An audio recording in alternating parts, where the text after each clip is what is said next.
السلام علیکم ورحمۃ اللہ وبرکاتہ۔ بسم اللہ الرحمن الرحیم۔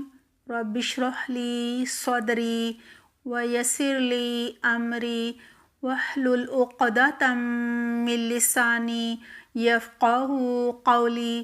رب زدنی علما اللہم فقہنا فی الدین، آمین۔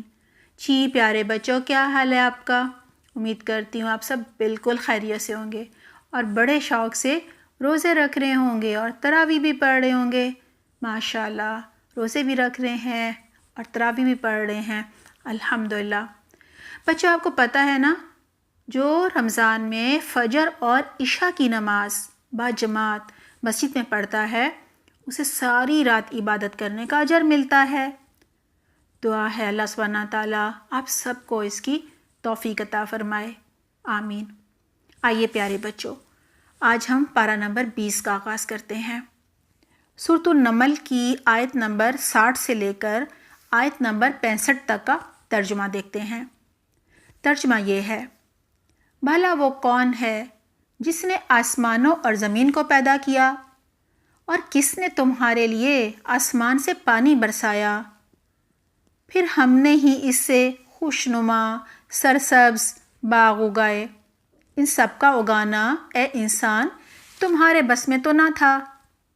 کیا اللہ کے ساتھ کوئی دوسرا خدا بھی آسمان و زمین کو پیدا کرنے، آسمان سے پانی برسانے، پھر باغات اور درخت اگانے میں اللہ کا شریک ہے؟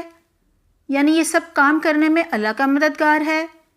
ہرگز نہیں، بلکہ یہ لوگ کائنات کی ان نشانیوں پر غور و فکر نہیں کرتے، اسی لیے تو حق کا انکار کر رہے ہیں۔ اور وہ کون ہے جس نے زمین کو جائے قرار یعنی رہنے کی جگہ بنایا، اور اس کے اندر دریا اور نہریں بنائیں، اور اس میں پہاڑ بنائے، اور کس نے دو کڑوے اور میٹھے دریاؤں کے درمیان میں پردہ بنایا تاکہ وہ مل نہ جائیں؟ جی، یہ سب کچھ اللہ نے بنایا ہے۔ تو کیا اللہ کے ساتھ ان سب کو بنانے والا کوئی اور معبود بھی ہے؟ ہرگز نہیں، یہ سب اللہ نے بنایا ہے، لیکن ان میں سے اکثر لوگ نادان ہیں۔ بھلا کون بے قرار اور مجبور کی دعا سنتا ہے اور قبول کرتا ہے جب وہ اسے پکارتا ہے؟ اور کون پکارنے والے کی تکلیف دور کرتا ہے؟ اور کون ہے جو تمہیں زمین کا خلیفہ یعنی جانشین بناتا ہے؟ کیا اللہ کے ساتھ کوئی اور معبود بھی ہے؟ ہرگز نہیں، یہ سب اللہ کرتا ہے، لیکن لوگ کم ہی سوچتے ہیں۔ بھلا وہ کون ہے جو تم کو جنگل اور دریا کے اندھیروں میں راستہ دکھاتا ہے، اور کون ہواؤں کو بارش سے پہلے بارش کی خوشخبری سنانے کے لیے بھیجتا ہے؟ کیا اللہ کے ساتھ کوئی دوسرا خدا بھی یہ کام کرتا ہے؟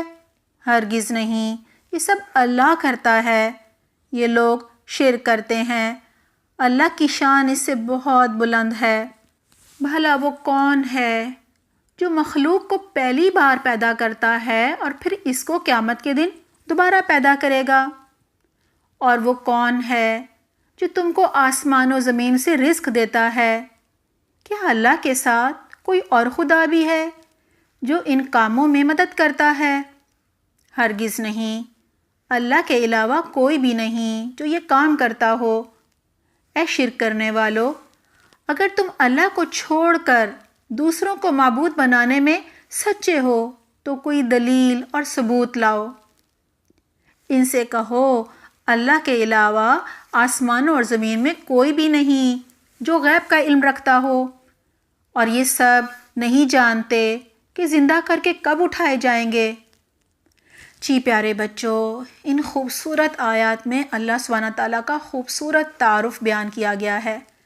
اللہ سبحانہ تعالیٰ کی پہچان بتائی جا رہی ہے کہ اللہ سبحانہ تعالیٰ کو چھوڑ کر دوسروں کو خدا بنانے والے کائنات کی، اللہ سبحانہ تعالیٰ کی بڑی بڑی نشانیوں پر غور و فکر کیوں نہیں کرتے؟ ان بے شمار نشانیوں ہی کو دیکھ کر انسان اللہ کو پہچان سکتا ہے، اللہ سبحانہ تعالیٰ کے احسانوں کو جان سکتا ہے، شکر ادا کر سکتا ہے، لیکن انسان ان نشانیوں پر غور و فکر نہیں کرتا، نادان ہے۔ ان نشانیوں پر سوچ بچار نہیں کرتا۔ یہی وجہ ہے کہ اللہ کو چھوڑ کر دوسروں کو معبود بناتا ہے اور اپنے شرک کے حق میں کوئی دلیل یا ثبوت بھی پیش نہیں کرتا۔ جی بچوں، بتایا جا رہا ہے کہ کائنات میں بکھری بے شمار نشانیاں اللہ سبحانہ تعالیٰ کے ایک ہونے کی گواہی دے رہی ہیں۔ جی بچوں، دعا ہے اللہ سبحانہ تعالیٰ ہمیں کائنات کی نشانیوں پر غور و فکر کرنے اور ان سے اللہ سبحانہ تعالیٰ کی معرفت حاصل کرنے کی بہترین توفیق عطا فرمائے، آمین۔ آئیے بچوں، سورۃ القصص کی آیت نمبر 71، 72 اور 73 کا ترجمہ دیکھتے ہیں۔ اے نبی صلی اللہ علیہ وآلہ وسلم، ان سے کہو، کیا تم لوگوں نے کبھی غور کیا ہے کہ اگر اللہ قیامت تک تم پر ہمیشہ کے لیے رات طاری کر دے تو اللہ کے سوا کون سا معبود ہے جو تم کو دن کی روشنی لا کر دے گا، یعنی سورج نکال کر لائے گا؟ کیا تم سنتے نہیں ہو؟ اے نبی صلی اللہ علیہ وآلہ وسلم، ان ایمان نہ لانے والوں سے پوچھو، اگر اللہ قیامت تک تم پر ہمیشہ کے لیے دن طاری کر دے تو اللہ کے سوا کون سا معبود ہے جو تم کو رات لا کر دے گا، یعنی سورج غروب کر کے دے گا تاکہ تم آرام کر سکو؟ تو کیا تم ان نشانیوں کو دیکھتے نہیں ہو؟ یہ اللہ سبحانہ تعالیٰ کی بہت بڑی رحمت ہے کہ اس نے تمہارے لیے رات اور دن بنائے تاکہ تم رات میں آرام کر سکو اور دن میں روزگار تلاش کرو اور ان نعمتوں پر اللہ کا شکر ادا کرو۔ جی پیارے بچوں، ان خوبصورت آیات میں اللہ سبحانہ تعالیٰ اپنی دو بڑی بڑی نعمتوں کا ذکر کر رہے ہیں، اور بچوں وہ نعمتیں ہیں دن اور رات۔ اللہ سبحانہ تعالیٰ کی پہچان کے لیے، معرفت حاصل کرنے کے لیے، اللہ سبحانہ تعالیٰ پر ایمان لانے کے لیے یہ ایک ہی نعمت کافی تھی، سورج۔ یعنی اللہ سبحانہ تعالیٰ کس طرح مقرر وقت پر دن اور رات کو ایک دوسرے کے بعد لاتے ہیں۔ کبھی ایک لمحے کے لیے بھی دیر سویر نہیں ہوتی کہ آج سورج جلدی نکل آیا اور آج دیر سے، یا غروب ہونے میں کمی یا زیادتی ہو گئی۔ کہا جا رہا ہے شرک کرنے والے غور و فکر کیوں نہیں کرتے، صرف سورج پر ہی غور و فکر کر لیں۔ نہ تو یہ غور و فکر کرتے ہیں اور نہ حق سنتے ہیں۔ جی بچوں، ان آیات میں اللہ سبحانہ تعالیٰ مزید فرما رہے ہیں، اگر قیامت تک سورج غروب ہی نہ ہوتا، یعنی غروب ہی نہ ہوتا، دن ہی دن رہتا، یا پھر قیامت تک کبھی طلوع ہی نہ ہوتا، یعنی رات ہی رات رہتی، تو کیا تمہارے من گھڑت معبود یہ کام کر سکتے تھے؟ یعنی جن کو تم نے خدا بنایا ہوا ہے، کیا وہ سورج کو طلوع یا غروب کر سکتے تھے؟ ظاہر ہے اس کا جواب یہی ہے کہ بالکل نہیں کر سکتے۔ شرک کرنے والوں سے کہا جا رہا ہے، جب مانتے ہو یہ سب نعمتیں اللہ سبحانہ تعالیٰ نے تمہارے آرام کے لیے پیدا کی ہیں، تو اللہ کو بھی ایک مان کر ان نعمتوں کا حق ادا کرو اور اللہ کا شکر ادا کرو، شرک کر کے اللہ کی ناشکری نہ کرو۔ جی پیارے بچوں، ہمیں بھی اللہ سبحانہ تعالیٰ کی ان بڑی بڑی نعمتوں پر اللہ سبحانہ تعالیٰ کا شکر ادا کرنا چاہیے، کائنات پر غور و فکر کر کے اللہ کی معرفت حاصل کرنی چاہیے، اللہ کی محبت دل میں سب سے اوپر ہونی چاہیے، اور بچوں اللہ کی رضا کے کام کرنے چاہیے، ایسے کام جو ہمیں اللہ سبحانہ تعالیٰ کی رسی یعنی قرآن و حدیث کو تھام کر پتہ چلیں گے۔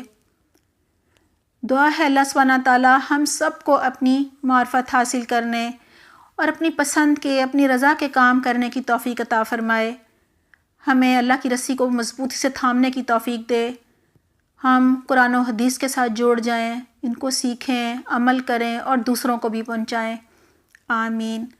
سبحانک اللہم و بحمدک، نشہد ان لا الہ الا انت، نستغفرک و نتوب الیک۔ والسلام علیکم ورحمۃ اللہ وبرکاتہ۔